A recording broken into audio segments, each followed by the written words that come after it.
तो आज हम एक बहुत ही मजेदार और छोटी सी कहानी का तज्जिया करने वाले हैं। ये कहानी है बिल्लू बंदर की, गज्जू हाथी की और हाँ, एक ऐसे केले की जो शायद इतना सीधा साधा नहीं है जितना वो नजर आता है। चलें देखते हैं कि इस कहानी में क्या खास है।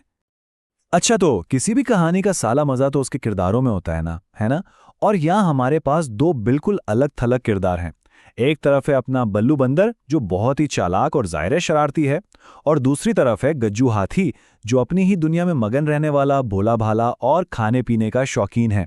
और यही जो इनका फर्क है ना, यही तो कहानी में असल जान डालता है। तो कहानी शुरू होती है।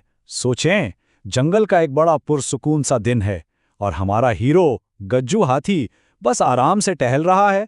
और फिर अचानक उसकी नज़र एक ऐसी चीज पर पड़ती है जो बस उसका पूरा दिन बनाने वाली थी। गज्जू की ये खुशी तो देखें जरा। इसके लिए ये सिर्फ एक केला थोड़ी है, ये तो जैसे कोई खजाना मिल गया हो। बस इसी एक जुमले से पता चल जाता है कि वो कितना मासूम है और छोटी छोटी चीज़ों में ही अपनी खुशी ढूंढ लेता है। लेकिन जहां गज्जू की ये मासूमियत है, वहीं पास में ही कोई शरारत करने का भी सोच रहा है। तो अब यहां से कहानी में असल मजा आना शुरू होता है। एक छोटा सा खेल शुरू होने वाला है। अब देखें होता क्या है।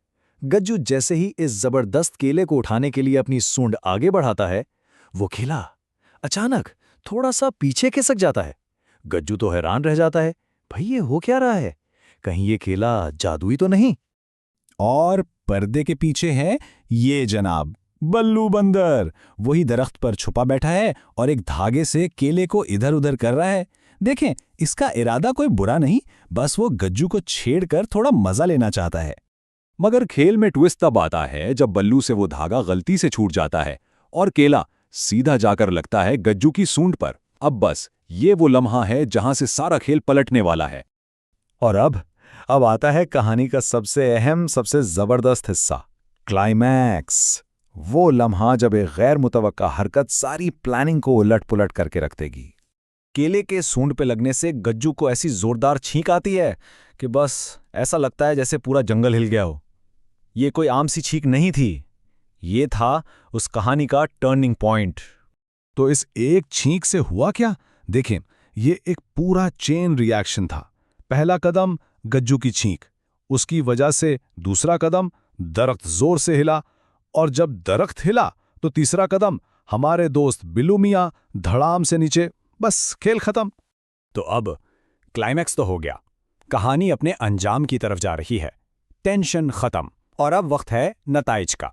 चलिए देखते हैं कि रंगे हाथों पकड़े जाने पर बल्लू क्या करता है। अब जब कोई शरारती पकड़ा जाता है तो बहाने तो ऐसी होते हैं ना। बिल्लू घबरा कर कहता है, गज्जू भाई मैं तो बस केले की सफाई कर रहा था, जरा इसकी चालाकी तो देखें, अपनी शरारत को सफाई का नाम दे दिया। लेकिन गज्जू का जवाब सुनिए। यहां पता चलता है कि उसका दिल कितना बड़ा है। वो गुस्सा नहीं करता, लड़ता नहीं, बल्कि कहता है, अच्छा तो फिर इस केले को अकेले क्यों साफ कर रहे थे, आओ मिलकर खाते हैं। इस जवाब ने ना सिर्फ बिल्लू को हैरान किया, बल्कि इस कहानी को एक बहुत ही खूबसूरत पैगाम दे दिया। तो ऐसा लगता है कि सब ठीक हो गया है ना, हैप्पी एंडिंग, एक नई दोस्ती शुरू हो गई। लेकिन रुकिए, कहानी अभी खत्म नहीं हुई, एक आखिरी ट्विस्ट अभी बाकी है। जैसे ही ये दोनों नए दोस्त बिल्लू और गज्जू इस केले को मिलकर खाने का फैसला करते हैं, लगता है केले के अपने ही कुछ मंसूबे। और इस बार शरारत करने वाला ना बिल्लू है और ना ही गज्जू। और फिर वो केला खुद ही लुढ़क कर कहीं चला जाता है, जिस पर बुल्लू कहता है, लगता है केला हमसे भी ज्यादा शरारती है। क्या जबरदस्त लाइन है। ये बिल्कुल ऐसा है जैसे वो कह रहा हो कि कभी कभी किस्मत हम सबसे बड़ी शरारती होती है। तो आखिर में सवाल यही रह जाता है, इस कहानी का असल पैगाम क्या था? क्या ये कि माफ कर देने में ही असल बड़ाई है, या ये कि जिंदगी में कुछ चीजें बस हो जाती हैं, उन पर हमारा कंट्रोल नहीं होता? या शायद सबसे बड़ा सबक यही है कि दोस्तों के साथ मिलकर हंसने से बड़ी कोई चीज नहीं है। इस पर जरूर सोचिएगा।